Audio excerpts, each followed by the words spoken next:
Siamo scesi in piazza per dire sì ai referendum sul lavoro e sulla cittadinanza che andranno al voto tra maggio e giugno di quest'anno. Siamo qui per dire che noi come studenti e studentesse, universitari e studenti medi vogliamo continuare a lottare per i diritti dei nostri compagni e compagne che viviamo ogni giorno, che vivono in questo paese da anni senza aver riconosciuta la cittadinanza italiana. Siamo qui per dire che vogliamo un lavoro tutelato e un lavoro sicuro. Sostengono che non si può più tollerare un mondo del lavoro segnato da precarietà, ingiustizie e mancanza di sicurezza, che è inaccettabile che ancora oggi ci siano giovani cittadini a cui viene negata la cittadinanza italiana.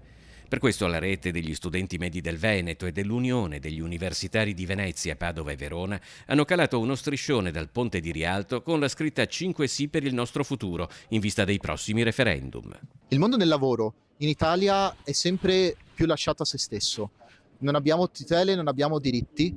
È per questo che con questi referendum, riuscendo a reintrodurre l'articolo 18 o o a reintrodurre le responsabilità degli appaltanti, riusciremo a dare all'Italia un futuro migliore per le prossime generazioni che si affacceranno al mondo del lavoro.